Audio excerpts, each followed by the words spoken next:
Queridos, vocês assistiram a aula da semana passada?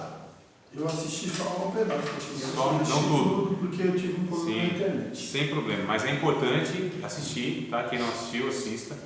Os que assistiram ou o trecho que você assistiu, tem alguma dúvida, vocês querem trazer algum ponto para que eu possa... Porque na verdade foi uma aula introdutória, né? Então nós falamos pontualmente, bem superficialmente na verdade, de vários pontos que nós vamos agora retomá-los aula a aula e aí tratar de uma maneira mais adequada, mais profunda, discutirmos e tudo mais. Mas vocês fiquem à vontade, se tiver de alguma questão a gente de repente parte do ponto que vocês, Davi que estava ao vivo e a cores aqui, tranquilo Davi, o que é? Eu não assisti ainda não. Então é importante. Mas eu vou assistir. Sim, é importante. Então cada aula que vocês não conseguirem estar presencial, o vídeo vai estar disponibilizado para vocês, e justamente por entender isso, né, que uma aula ou outra é possível que vocês não consigam assistir, vir e tudo mais. Então fica registrado. Então façam isso, porque as aulas geralmente elas são sequenciais no sentido que ela é construtiva. Então em uma aula a gente aborda algo que vai servir de base para que na outra aula a gente compreenda melhor. Então assim, todo o conteúdo ele é importante, ele vai ser útil para que a gente possa chegar lá no final e ter a compreensão adequada, tá bom? Vou dar uma breve recapitulada então, para que a gente não parta assim do nada, né? Do ex nihilo. E aí a gente continua. Então a minha matéria é Igreja e Sociedade, você já sabe. Na aula passada nós falamos superficialmente, como eu disse, sobre a igreja, né? Então essas 3 ou 4 aulas iniciais, talvez até 5, eu vou falar a respeito da igreja, né? A igreja na sua constituição, na sua natureza, na sua origem, na sua identidade, na sua missão. E daí a gente vai derivando a constituição da igreja, as características, a influência, e a gente entra então na sociedade, a igreja, entendendo a igreja todos esses pontos. Então a gente vai discutir após isso, só após isso, como que essa igreja lida com a sociedade, como que ela influencia a sociedade, qual é o papel da igreja no reino de Deus. E aí nós falamos, inclusive, na aula passada, que há esferas distintas, né? Que a gente chama uma de instituição, a outra de igreja e a outra de reino de Deus. Então são 3 esferas distintas. Uma não tem finalidade nela mesma, ou seja, a instituição ela é uma organização e ela não tem a finalidade nela mesma, ela não existe para ela. Ela existe para servir a igreja de Cristo, né, que é o organismo, que é constituído de pedras vivas, de pessoas, nós vamos falar isso hoje ainda. E a igreja também não é o fim de tudo, a igreja não tem finalidade em si mesma, a igreja, ela por sua vez também serve o reino de Deus, que é maior do que ela. Então a gente precisa desconstruir, que eu acredito que está na cabeça de muitas pessoas, muitos irmãos, sobre igreja. Quando a gente ouve igreja, acredito eu, se eu não estou enganado, o que vem para nós é um templo, um local geográfico, físico, uma denominação, né? Geralmente é isso que vem na mente, né? Igreja. Mas biblicamente, igreja, ela não tem essa, a priori não tem essa ideia, né, de uma geografia, de um lugar. O Antigo Testamento, a gente precisa entender muito bem a transição que houve, a diferença de Antigo Testamento para o Novo Testamento. Há muitos irmãos, há muitos cristãos evangélicos que eles lidam hoje, né, com toda a vida cristã como se estivesse vivendo o judaísmo, uma religião, e o Antigo Testamento, né, a antiga aliança. Ora, se é antiga, então tem uma outra que ela na verdade não digo melhoramento, mas é assim, a continuidade, e ela é a perfeição. Tanto é que o livro de Hebreus vai dizer, não haveria necessidade de uma segunda se a primeira não se tornasse obsoleta, né? Ou seja, ultrapassada. Então houve um propósito no Antigo Testamento. A gente só aplica o Antigo Testamento no Novo quando o Novo traz a confirmação dessas práticas. O Antigo Testamento continua sendo a palavra de Deus, a palavra inspirada, né? Continua sendo de fato a revelação de Deus. Porém, a gente precisa ter muito cuidado quando a gente pega textos do Antigo Testamento, né, recomendações, mandamentos e etc., para a gente fazer essa transição. Então a gente diz que o Novo Testamento tem a continuidade do Antigo Testamento, mas tem a descontinuidade do Antigo Testamento. A gente vê isso na boca de Jesus, lá no Evangelho de Mateus, quando ele diz assim, olha, vocês ouviram o que os antigos disseram? eu porém vos digo, né? Então esse eu porém vos digo, ele está ressignificando, ele não está invalidando no sentido que ele veio para tirar de vigor. Ele disse: eu não vim tirar de vigor a lei, eu vim cumprir a lei. Então Jesus cumpre a lei em si mesmo e ressignifica então essa relação do ser humano com Deus, né? E aí então a partir de Cristo é que a gente vai entender a igreja. Então a gente precisa entender a igreja a partir das falas de Cristo e a partir das cartas de Paulo. E aí nós vamos estudar todos esses pontos aí. Então igreja, amados, entenda sempre como pessoas que foram alcançadas pelo Evangelho, gente que teve um encontro com Cristo, que vive em comunidade, fato. Mas igreja, vamos tirar essa ideia de que é um templo físico, de que é um lugar geográfico. No capítulo 4 de João, a mulher samaritana pergunta para Jesus: onde é, Senhor? Onde é o lugar? Né? Onde se deve adorar? Os nossos pais dizem que é aqui, nesse monte de Gerizim, mas os judeus dizem que é em Jerusalém. Onde é? Ali seria a ocasião para Jesus não dizer onde era o lugar. E ele diz: não, mulher, não é nem lá e nem aqui, ou seja, nem lá no monte de Gerizim e nem aqui em Jerusalém, porque a hora vem e agora é, né? Que os verdadeiros adoradores adorem o Pai em espírito e verdade, porque o Pai procura os tais que assim o adorem. Quando Pedro, no mesmo Evangelho de João, no capítulo 6, verso 63, porque Jesus faz aquele milagre de multiplicar os pães e ele depois dá uma mensagem muito dura lá para as pessoas que estavam lá, e aí ficou só os 12, né? Os apóstolos, os discípulos. Jesus disse: não, se vocês quiserem ir, podem ir também. O que Pedro responde? Não, senhor.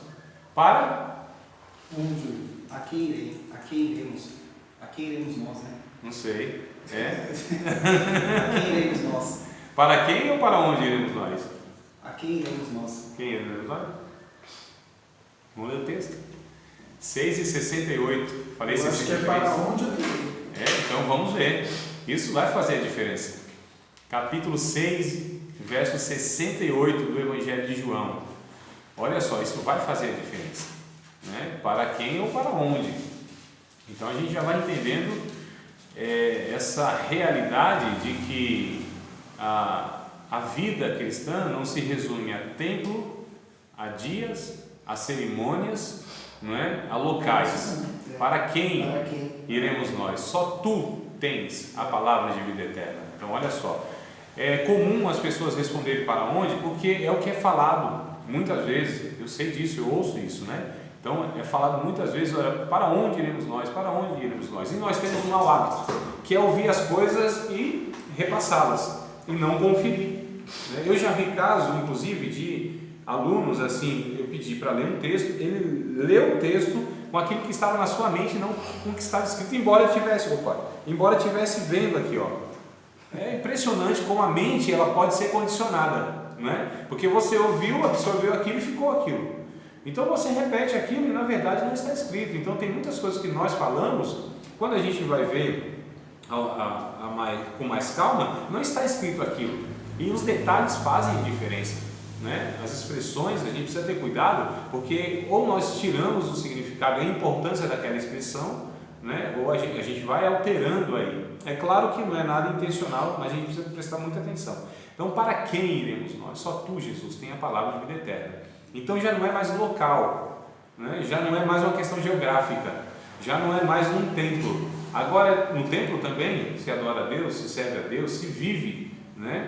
De uma maneira comunitária, e é bíblico isso, porque esse movimento chamado de desigrejados, esse movimento, acredito eu, ser antibíblico na sua proposta. É mais uma proposta como um reflexo da geração que a gente vive, de hedonistas, individualistas e egoístas, né? Então essa proposta do desigrejado, ou seja, a pessoa que não é que ela não quer ir no templo, ela não quer se reunir com outros irmãos, porque se for numa casa, se for numa praça, se for num café, não tem problema, se você ali se reúne, né, como comunidade, como família da fé, porque os dons espirituais só têm sentido na coletividade. Então não teria sentido nem os dons espirituais, nem os dons ministeriais, se não houver a proposta da comunidade. Eu estou dizendo isso porque a gente precisa entender o que é igreja. Igreja, então, não se dá apenas em um templo. Igreja se dá quando nós temos comunhão com os outros irmãos, pelo sangue de Cristo, vinculados né, pela comunhão do Espírito Santo. E aí nós trouxemos na aula passada, estou fazendo a recapitulação, as características da igreja. Uma igreja bíblica, ela precisa ter ortodoxia, né? Ela precisa ser doxológica, querigmática, coinônica e diacônica. Então, são 5 pontos. Ortodoxa, precisa ensinar a palavra, a ortodoxia, precisa pregar a doutrina bíblica. Ela precisa ser doxológica, tem que ensinar o que é adoração. Ela precisa ser querigmática, ela precisa anunciar o Evangelho. Tem aí uma frase muito interessante de um dos grandes missionários de alguns séculos aí passados, e ele diz o seguinte: a igreja que não evangeliza, ela se fossiliza, ela vai se tornar um fóssil, né? Então tem que pregar o Evangelho, a salvação. Ela também precisa ser coinônica, tem que promover a coinonia, a comunhão. Oi? A coinonia seria o que? A comunhão? Comunhão. Coinonia, né? A palavra coinonia quer dizer comunhão.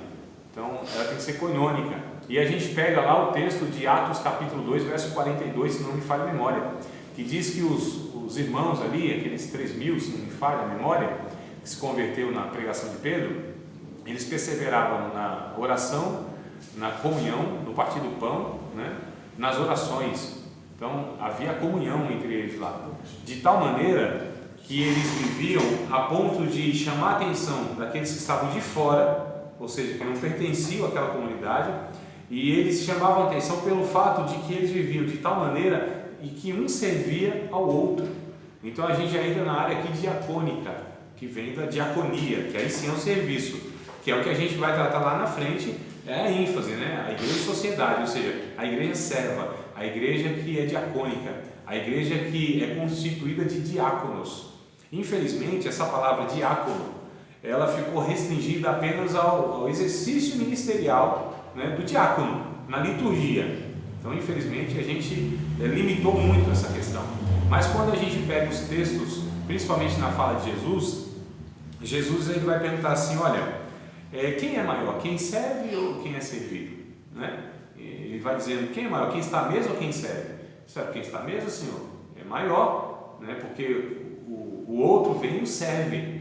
Jesus disse: então, mas entre vocês não vai ser assim. E eu sou entre vocês o diáconos. Está lá no original, né? Na língua grega. Então, aquele que serve. Então, no original está lá diáconos. Então, nós temos sim uma comunidade diaconal, de diáconos. Tem que haver uma diaconia onde nós servimos uns aos outros.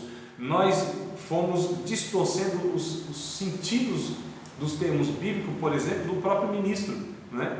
O ministro que é o chamado hiperetas, é o que Paulo diz em 1 aos Coríntios capítulo 4. Ele diz que os homens nos considerem como dispenseiros, né? Como ministros de Cristo, como dispenseiros dos mistérios de Deus. Requer-se um dispenseiro que cada um se ache fiel. Então a palavra que ele usa lá é ministro e é dispenseiro. Então ministro é hiperetas, que remete ao remador dos remos inferiores do barco onde os escravos é quem tocava o barco. Então havia duas galerias, né? Então era a galera. Isso, era a galera, chamar de galera mesmo, né? Engraçado que a gente usa o termo de uma forma até como gíria, mas era duas galerias, 2 patamares, né? Então havia a parte de cima e a parte de baixo. Então havia os escravos de cima e havia os escravos de baixo. E os escravos de baixo eram chamados de hiperetas, que eram os remadores dos remos inferiores. Olha só. E aí Paulo diz: nós somos os remadores dos remos inferiores. Ou seja, nós somos os servos dos servos. Então essa ideia de que ministro é aquele oficial que ele é superior, a hierarquia bíblica ela é invertida se nós compararmos com essa estrutura hierárquica que há na sociedade, que há nas pessoas sem Deus, que acham que porque tem isso, aquilo, são isso, aquilo, socialmente falando, elas são maiores. Pelo contrário, se tiver hierarquia na Bíblia, que eu acredito que nem tem hierarquia, mas se tiver ela invertida, ou seja, o maior serve o menor. E o servo, esse último, é considerado primeiro justamente porque serve, porque o próprio Cristo, ele deu esse exemplo, não é? Ele falou em Filipenses capítulo 2, por exemplo, verso de número 4 até 11, ele disse o seguinte, vocês podem ir conferindo aí, tá? Vai que eu erro aí em alguma referência e vocês me corrijam. Ele disse: olha, nada façais por contenda ou por vanglória, antes considerai os outros superiores a vocês mesmos, e tende o mesmo pensamento que houve também em Cristo Jesus. Eu não sei se a versão de vocês está o mesmo sentimento, mas essa não é a tradução melhor. Não é sentimento. Sentimento, a maioria vai estar sentimento, não é pensamento. Tá? Porque Esse é o verso? é no 5, 2 e 5 agora. O verso 5, né, em várias traduções, vai estar tende o mesmo sentimento. A palavra aí não é melhor traduzida para sentimento, tá? Porque a palavra no original é frônesis. Frônesis dá a ideia aqui, ó, dessa parte frontal aqui, ó. O mesmo pensamento que houve em Cristo Jesus, que sendo em forma de Deus, não teve por usurpação ser igual a Deus. Antes, aniquilou-se a si mesmo, esvaziou-se de si mesmo, né? Foi achado na forma de servo. E achado na forma de servo, ele humilhou-se a si mesmo, sendo obediente até a morte, morte de cruz. Pelo que Deus o exaltou soberanamente, ele deu um nome que está acima de todo nome, para que toda língua confesse, todo joelho se dobre, toda língua confesse que Jesus Cristo é o Senhor, para a glória de Deus Pai. Então, do verso 4 até o verso 11, a gente percebe aqui a humilhação de Jesus e o exemplo dessa humilhação de Jesus. E lá em Pedro, capítulo de número 2, se não me falha a memória, de primeira carta de Pedro, o próprio Jesus, ele diz assim, olha, aliás, o próprio Pedro diz a respeito de Jesus, que ele deixou assim o exemplo para nós, né, a respeito do serviço. Lá em João, Evangelho de João, capítulo de número 13, Jesus vai lavar os pés dos apóstolos.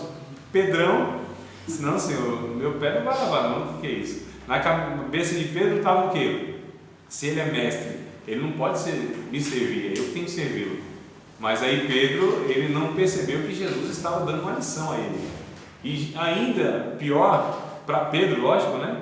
É que Jesus estava mostrando, você não tem agora opção de não servir, porque se eu sou mestre e eu estou servindo, vocês precisam também servir. Que foi a conversa depois, não foi? Que Pedro disse, não, você não vai me lavar não. Aí disse, se eu não te lavar, tu não tem parte comigo. Assim, então lava a cabeça, lava tudo. Pedro era 880, né? E aí o próprio Jesus disse assim, olha, como eu fiz a vocês, vocês devem fazer uns aos outros. Eu dei o exemplo, deixei o exemplo. Então essa igreja que é fundamentada, porque a igreja, meus amados, não é um projeto humano, embora ela tenha uma dupla constituição que nós vamos falar também, ou seja, essa constituição divina, né, de pessoas espirituais, embora espirituais, mas também são pessoas que ainda estão no processo de santificação. Então tem um lado humano no negócio, porque alguém disse o seguinte, viver com os servos de Deus no céu vai ser a glória, mas viver com esses servos na terra aí já é outra história. Não é? Então a gente vai aprender que a igreja ela tem suas complicações, porque ela tem essa constituição humana, os membros, né, que constituem são pessoas que estão sendo salvas. Elas foram salvas, elas estão sendo salvas e elas serão salvas. Então a Bíblia usa os 3 tempos, passado, presente e futuro, para falar da salvação. Que essa igreja que aos olhos de Deus ela é santa, ela é pura, ela não tem ruga, não tem mácula, ela é salva, ela é triunfante.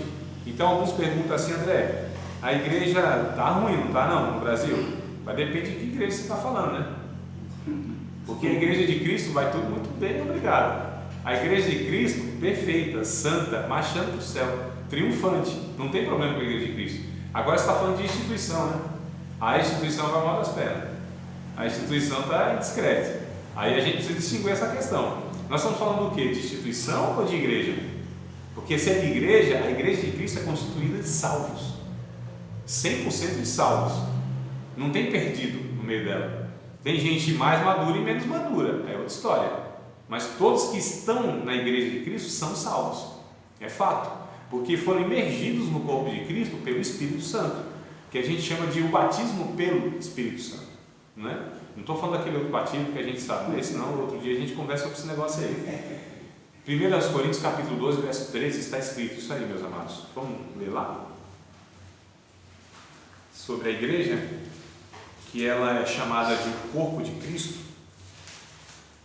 A igreja, ela é constituída de todos os salvos, em todas as épocas, em todos os lugares. 1 Coríntios capítulo 12, verso 13, Paulo vai dizer que todos nós fomos batizados pelo mesmo Espírito. Tá? A palavra batizar a gente sabe que é imergir, é mergulhar. Então a ideia e a linguagem que Paulo usa é o Espírito imergindo o salvo no corpo de Cristo. Quem faz isso é o Espírito, é o novo nascimento. Nós vamos falar já desse ponto aí. Eu só quero aqui colocar para vocês do que igreja que eu estou falando, de que igreja que nós vamos falar. Então não é a igreja instituição, não é o movimento religioso histórico, tá certo? Isso aí é o Felipe que vai inclusive trazer para vocês alguns pontos aí do movimento religioso histórico, não é? Que aí a igreja está nesse meio, mas nem tudo aí é igreja. Então a gente tem que entender o seguinte, tem uma frase muito interessante que diz que a igreja tem filhos que Deus não tem, e Deus tem filhos que a igreja não tem. O que o pensador estava falando? Ele está falando dessa igreja como um movimento religioso, dessa igreja visível, dessa igreja instituição. Então tem muitas pessoas que estão nessa igreja visível, mas não são igreja de Cristo. E tem pessoas que não estão nessa igreja visível, mas são igreja de Cristo, não é? Então a gente precisa sempre fazer essa distinção. De que igreja nós estamos falando? Eu estou falando da igreja de Cristo, não um movimento religioso histórico. Isso a gente trata em outra matéria. O que eu quero tratar nessa matéria é sobre os salvos. Mesmo porque eu não posso jamais querer cobrar ou exigir que uma pessoa não regenerada, uma pessoa que não foi alcançada pela graça, que ela entenda a vontade de Deus e que assim faça na sua vida. Isso é injusto. Não tem como. Muitas vezes a gente quer fazer com que as pessoas façam coisas que não pertencem à sua natureza. Que, inclusive, é a natureza que eu vou falar agora, daqui a pouco. Estou falando que vou falar um monte de coisa, não falo nada, né? Mas calma, isso aqui é igual o trailer, né? A gente vai dando o trailer do filme, né? Só as partes assim, depois só para... Mas vamos lá. Então a gente muitas vezes quer exigir que as pessoas façam algumas coisas, que elas... Irmãos, nós sofremos demais em liderança de igreja, muitas vezes, porque nós estamos exigindo de atitudes, comportamentos, sentimentos, pensamentos de pessoas que não são regeneradas. E aí não tem como, porque a igreja de Cristo, ela é vitalizada, ela é soprada, ela é potencializada pelo Espírito Santo. Essa regeneração tem alguma coisa a ver com João 20, 22, lá quando Jesus sopra nos discípulos? Olha, ali, não, Fernando, alguns comentaristas dizem o seguinte: ali de fato, aqueles discípulos receberam, por esse ato, né, de Jesus, pelo sopro, que representa de fato a doação do Espírito Santo, mas de uma maneira regenerativa, entende? Então é como o que foi feito lá no Éden, no Adão, que Deus soprou sobre as narinas do homem, né? Foi feito ali. Mais ou menos é o que Jesus estava fazendo, ou seja, concedendo o Espírito Santo àquelas pessoas, mas não de uma maneira do Atos 2. Atos 2 é outra história, né? Ali alguns comentaristas dizem que ali eles estavam recebendo de fato essa ação do Espírito Santo em suas vidas, regenerando eles, né?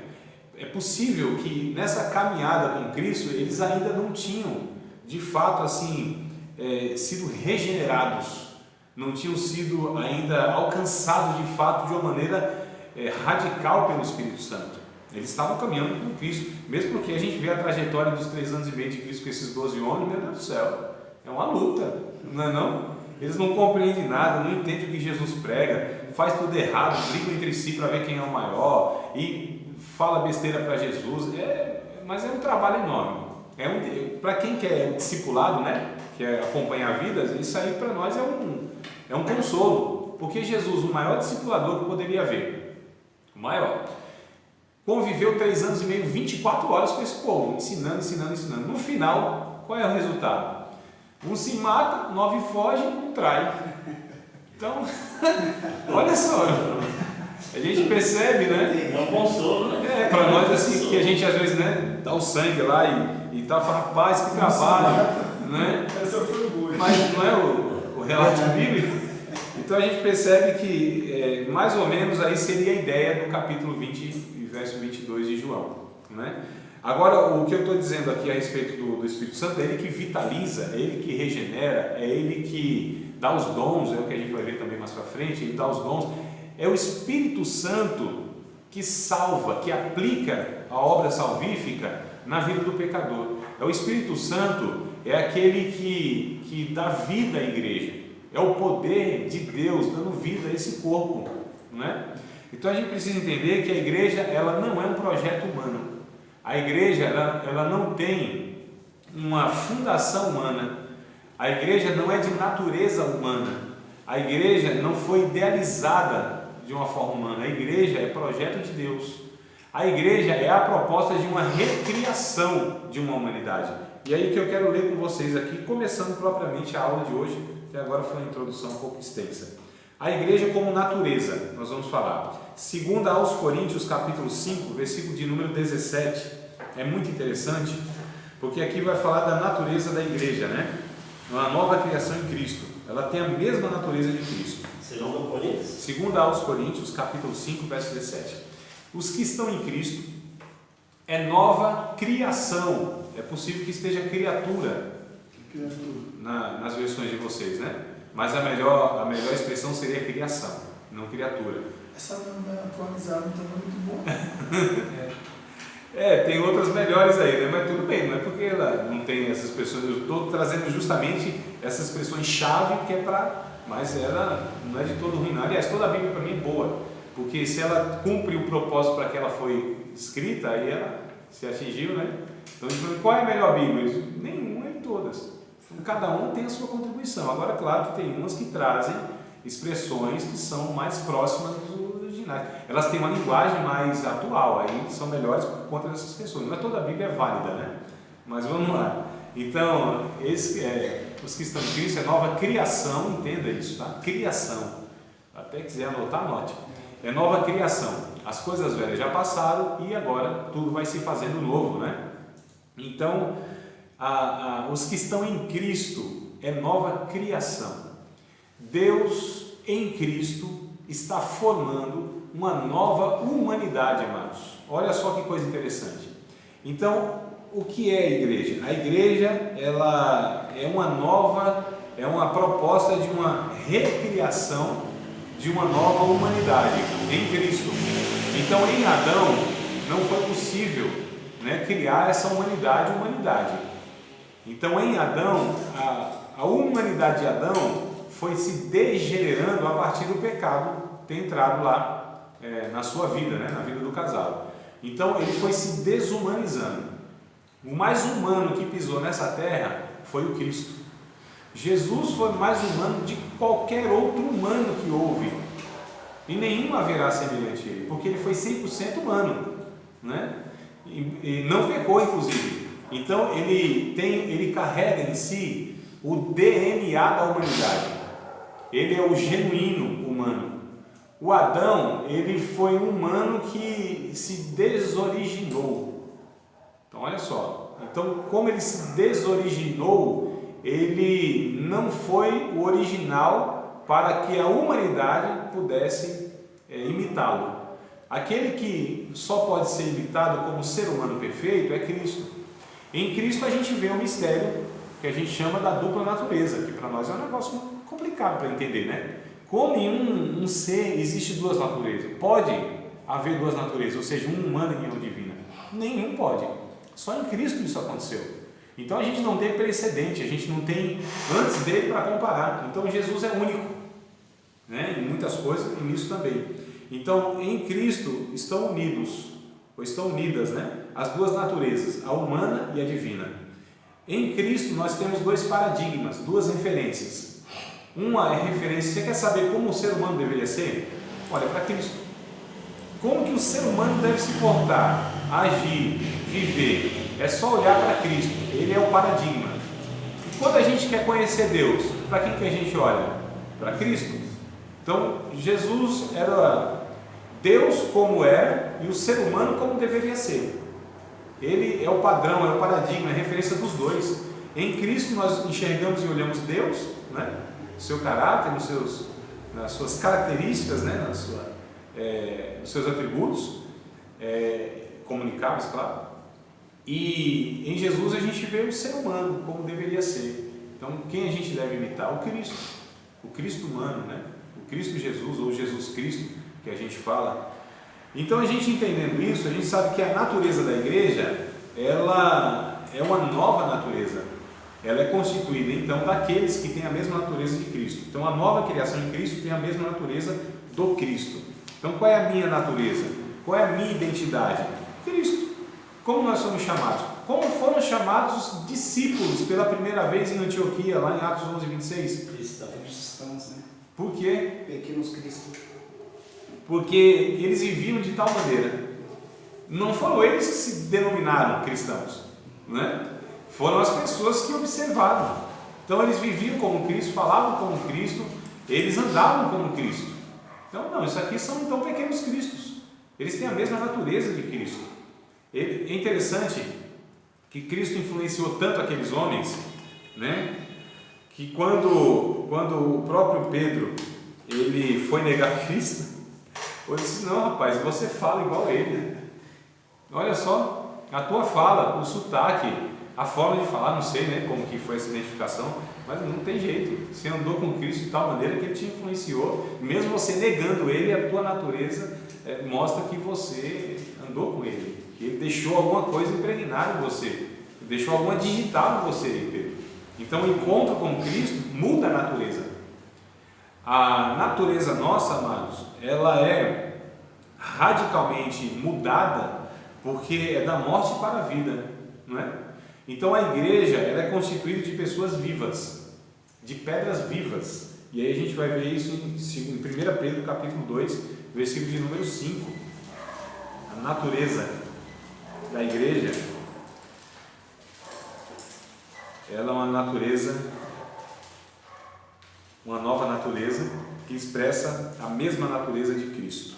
1 Pedro 2 e 5, né? Vós como pedras vivas sois edificado casa espiritual para ofereceres a Deus sacrifício por meio de Jesus Cristo. É mais ou menos isso que está escrito, né? Então olha só, nós somos essas pedras vivas, somos edificados, construídos uma casa espiritual. E aí a gente já vai compreendendo lá o texto do Antigo Testamento onde Davi quis fazer uma casa, um palácio para Deus. Deus disse: não, Davi, não faça isso não, porque eu não habito em casa feita por mãos humanas, né? E onde Deus veio morar? Veio morar em nós, veio morar em cada um de nós. Isso é literal. O Espírito Santo, ele habita, ele fez em nós morada, né? Isso está em 1 aos Coríntios, capítulo 3, verso de número 16, alguma coisa assim, 16, 17, capítulo de número 6 de 1 Coríntios, verso 18, 19 e 20, alguma coisa assim também, acho que é mais 19 e 20, vai falar que nós somos templo de Deus, casa de Deus, morada de Deus. Então a igreja de Cristo são pessoas salvas, regeneradas, onde a sua natureza foi transformada, não foi apenas mudada. A religião ela informa, ela reforma, só o evangelho transforma. A gente está falando de natureza, metamorfose, né? Metanoia. Então metamorfose é a forma que é mudado de uma natureza para outra, metanoia é de um pensamento para outro. Então foi nos dado, segundo aos 1 Coríntios, né? Segundo Paulo em 1 Coríntios, capítulo 2, verso 16, foi nos dado uma nova forma, uma nova categoria de pensamento, que é a mente de Cristo, está escrito lá, né? Nós recebemos a mente de Cristo. Então, uma nova natureza, a mente de Cristo. Então, quem é a igreja de Cristo mesmo, pensa como Ele e tem a sua natureza. Olha só que coisa interessante. Então, a gente já vai vendo aí que tem muitas pessoas que elas não são igreja, né? Elas estão frequentando templos religiosos que teimosamente é chamado de igreja, mas que não são igreja. Quem é igreja expressa a natureza. Quem é igreja pensa como Cristo, tem a vida como Cristo, é imitador de Cristo, é discípulo de Cristo, é seguidor de Cristo, é pequeno Cristo, é reflexo de Cristo, é luz do mundo, é sal da terra, não é? Ele é o próprio Cristo andando, não tem como, amados. Então imagina só um esposo desse, imagina só um filho desse, um profissional desse, um amigo desse. É o Cristo que se sacrifica, é o Cristo que pensa no outro e não em si, né? É o Cristo que vive com a finalidade, o propósito é de glorificar a Deus, independente do que vai trazer como consequência na sua vida. Então a gente percebe que a natureza da igreja é essa, é a natureza de Cristo, constituída de pessoas salvas, regeneradas, né? Justificadas pelo sangue de Cristo. Então a igreja ela tem a natureza de Cristo, uma nova criação em Cristo tem a mesma natureza do próprio Cristo.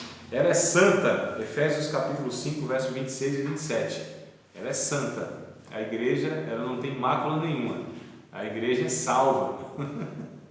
Então, as pessoas não entendem salvação achando que salvação é assim: estou salvo, não estou salvo, estou salvo, não estou salvo. Bem me quer, mal me quer. É a florzinha que a gente vai tirando, né? O ruim é se no final dá mal me quer, né? Não tem mais outra pétala, aí já era, né? Aí você tenta colocar. Ela é santa, amados. Ela é salva. Ela é a noiva de Cristo. Embora a gente leia as cartas de Paulo, principalmente, a gente vai ver lá, principalmente Corinto. Nossa, a igreja de Corinto, assim, eles são chamados de santo, santificados em Cristo. Olha só. Mas vocês sabem já a capivara que eu mostrei para alguns de vocês, né? Dos membros lá. Rapaz, o povo vivia numa brigaiada, né? Entregando uns aos outros, falando mal uns dos outros. Eles tinham preferência, queriam ouvir o pregador X e o outro não. Qualquer semelhança é mera coincidência, né? Nos dias de hoje. Então, tinha pecados lá que eram pecados bem complicados, mas são chamados de santos. Por quê? Porque eles foram alcançados pela graça e, aos olhos de Deus, embora eles teriam que ser trabalhados nisso, certo? Então não é porque uma pessoa ela é a igreja de Cristo que ela já está perfeita. Pelo contrário, aos olhos de Deus ela já é salva. Por quê? Porque a salvação não depende de mim, não é pelo meu mérito, não é pelo meu estado, né, que eu estou agora. Tem gente que é assim, e a gente tem uma mente que é assim: rapaz, se Cristo vier, você está pronto? Ué, como assim está pronto? Quem é que está pronto? Todo mundo deve estar pronto se está em Cristo.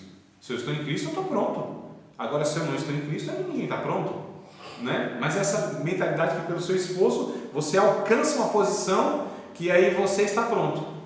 Então isso é religião, isso é mérito humano. A igreja de Cristo, quando Cristo olha, vê quem? Cristo apenas, ninguém mais.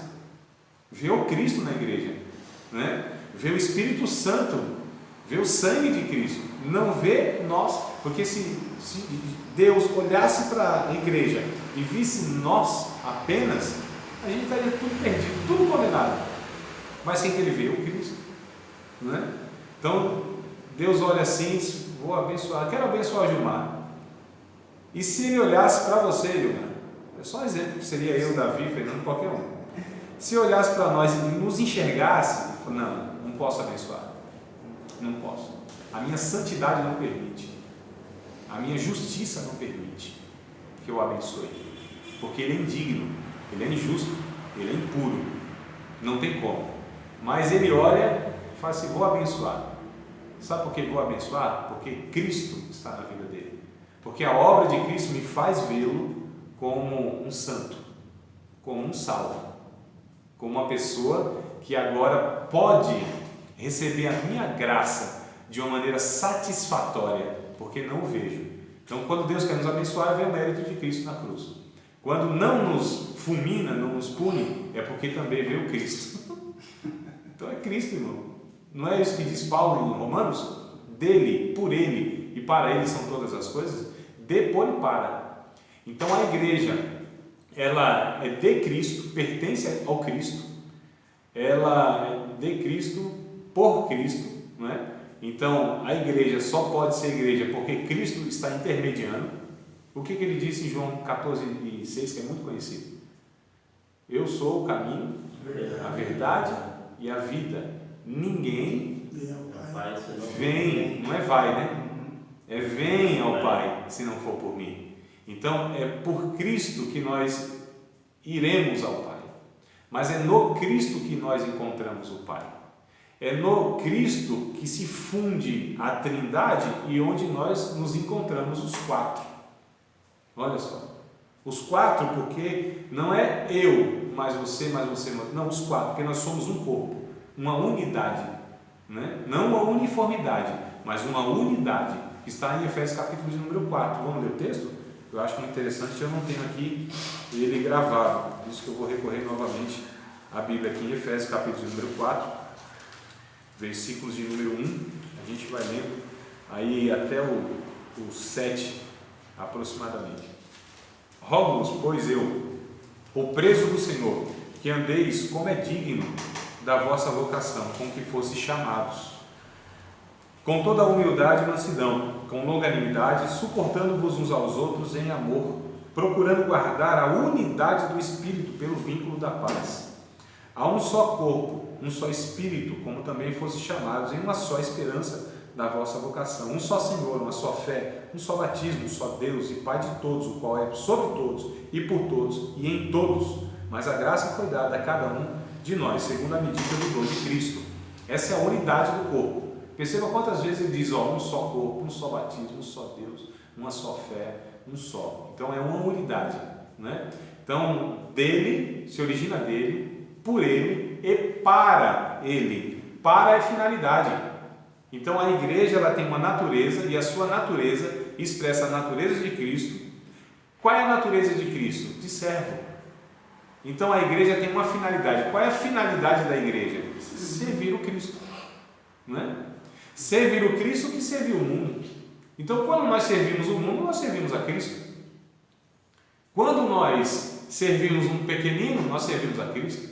E é impossível nós servirmos o Cristo se não for pela via do serviço humano, porque a própria salvação veio pela via humana e não pela via divina. Nós somos salvos pela via humana, não pela via divina. Salvação não vem por Deus, vem pelo homem. 1 Timóteo 2 e verso 5. Vamos ler o texto. Jesus Cristo, homem. Há um só Deus e um só mediador entre Deus e os homens, Jesus Cristo, vírgula, homem. Então, olha só. Há um só Deus e um só mediador entre Deus e os homens. Quem é esse mediador? É o Cristo. E o Cristo quem? O homem, não é? Então, a salvação vem por causa do homem Jesus, que morreu por nós, se fez homem, se fez carne. Se fosse Deus morrendo, aliás, é impossível que Deus morra, não é? Deus não morre, é impossível. Então quem morre lá foi o homem Jesus, e ele morreu para se identificar conosco, foi o ser humano morrendo como cabeça da humanidade. Tem dois cabeças aqui, né? É que um acho que é cabeçudo, que é o Adão, né? O cabeça mesmo é o Cristo. Isso aí é Paulo que vai tratar em Romanos capítulo 5, né? Por um homem veio o pecado, entrou o pecado, e por um homem salvação. Por um homem entrou a morte, pelo outro, por esse homem a vida. Por esse homem abundou o pecado. E onde abundou o pecado, superabundou a graça. 5 e 20, né? O 21 de Romanos, mas é o capítulo 5 que Paulo vai tratando. Então a gente percebe aqui que há essa questão do homem Jesus que nos salva. E o serviço só vem pela via da humanidade também. Ninguém serve a Deus diretamente. Não tem como. Não tem como. Mateus capítulo número 25, verso 31 até o 46, é um bloco interessante para a gente estudar. Diz lá, alguns comentaristas, eles dizem que esse período, esses textos, ele se refere ao período da entrada do milênio, né? Só para alguns comentaristas, isso não é opinião de todos. Mas a questão que a gente percebe lá, que as pessoas serão medidas por Deus no serviço, quando elas fizeram serviço a um ser humano. Não diz que é irmão, que é da mesma fé, nada, um ser humano. Então, fizeste a um ser humano, fizeste a mim. Não fizeste ao ser humano, não fizeste a mim. Porque não tem como eu servir a Deus diretamente. Eu não sirvo a Deus diretamente. Eu sirvo um ser humano. Nisto eu estou servindo a Deus. Embora na questão espiritual de comunhão e adoração, nesse sentido mais de piedade, nós somos chamados de doulos, que se traduz por servo, né? Mas no sentido de serviço mesmo, nós somos chamados de diáconos. Então, os dois são traduzidos por servos, por escravo. Só que o doulos é a minha vida diante de Deus, no sentido onde eu o adoro individualmente, pelo fato de atribuir a ele louvores, né?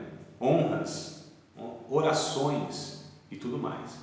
Agora, quando eu sirvo um ser humano, eu estou servindo ao próprio Deus, que cuida dessa humanidade.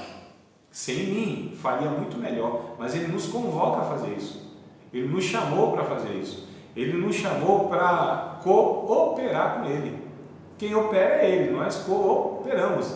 Nós somos a lavoura de Deus, o edifício de Deus. É Ele que faz tudo em todos, tanto querer quanto efetuar. Então é Ele que faz. E faz muito melhor sem nós. Mas quando faz conosco, nos aperfeiçoa. Porque ferro com ferro que vai se afiando. Não é, irmão? Deus trata o nosso caráter com outro pecador. É pecador moldando pecador. É interessante esse processo de Deus. Então a natureza da igreja é essa natureza santa, mas constituída dessa parte humana, onde a gente vai se afiando um ao outro, não é? Porque é fácil servir a Deus. O difícil é servir a Deus por via do humano. Aí que é complicado. Aí tem gente que diz assim, não, mas eu amo a Deus. Aí João diz, como você ama a Deus? Se aborrece o próximo. Porque quem ama a Deus e aborrece o próximo é mentiroso, não entendeu nada. Você não ama a Deus coisa nenhuma.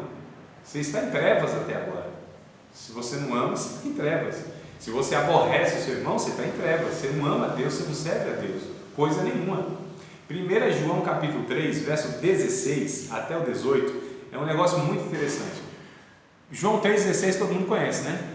Porque Deus amou o mundo de tal maneira e tal. O 1 João 3,16 nós deveríamos conhecer também. Vamos ler o texto?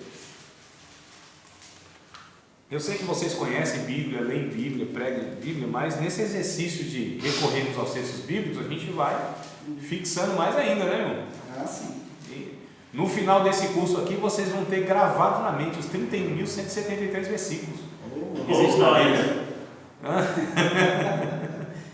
Olha só o que diz o texto. Deus, Ele mandou, Ele ordenou que nós dessemos a nossa vida pelo nosso irmão. Não é isso que diz o texto? O verso 17 vai dizer o seguinte, amados, que se nós temos bens neste mundo, ou deste mundo, e vimos o nosso irmão passando necessidade, nós cerrarmos o nosso coração, como estará em nós, né? Como estará em vós o amor de Deus? Amados, não amemos somente de palavra, de língua, mas por obra e em verdade. O verso 18 vai dizer isso aí. Então a gente entende que o serviço da igreja, a natureza da igreja é a mesma de Cristo, que serve o outro. Isso é chamado de amor. Amor é a única coisa que sabemos de Deus. A única. Tudo o que nós pensamos que sabemos é, na verdade, muito embaçado para nós. É um enigma, né? Paulo diz, a gente vê Deus como espelho por enigma. Então nós não conhecemos Deus. Nós conhecemos a única coisa que Deus é, que é amor. Essa é a essência de Deus. Deus é amor. E tudo o resto, para nós é um incógnito, um mistério muito grande, que é um ser incompreensível, né? É a incognicidade de Deus. Deus não pode ser conhecido, a não ser pelo seu amor em Cristo. Aí Ele é conhecido. Muitos se relacionam reconhecendo Deus pelo seu poder. Deus não quer ser reconhecido pelo seu poder, porque o reconhecimento de Deus pelo poder não faz com que essa pessoa se dobre a Ele com a motivação correta, não é? Porque reconhecer Deus pelo poder, os demônios também fazem isso melhor do que nós, muito melhor. Então, quando a pessoa reconhece Deus pelo seu poder, serve por interesse, por medo, né? E por outros motivos, mas não pelo amor. Mas quando eu conheço Deus no seu amor, aí eu sirvo por gratidão e no entendimento de quem Deus é. Então, para que a gente entenda a igreja, a gente precisa entender o fundador dela, que é o próprio Cristo, que é o próprio Deus em forma humana, que se aproximou de nós, para que a gente tivesse uma compreensão mais adequada e mais próxima possível de quem é a Trindade. Porque Jesus revela a Trindade, né? Jesus, ele é a segunda pessoa da Trindade, mas ele revela a Trindade. Tanto é que ele disse, não, quem vê a mim vê o Pai, e eu vou enviar outro igual a mim. Então, tá tudo certo, né? A Trindade é outro negócio aí que para nós é meio complicado. Deixa eu dar uma pausa aqui. Nós vamos lá para o nosso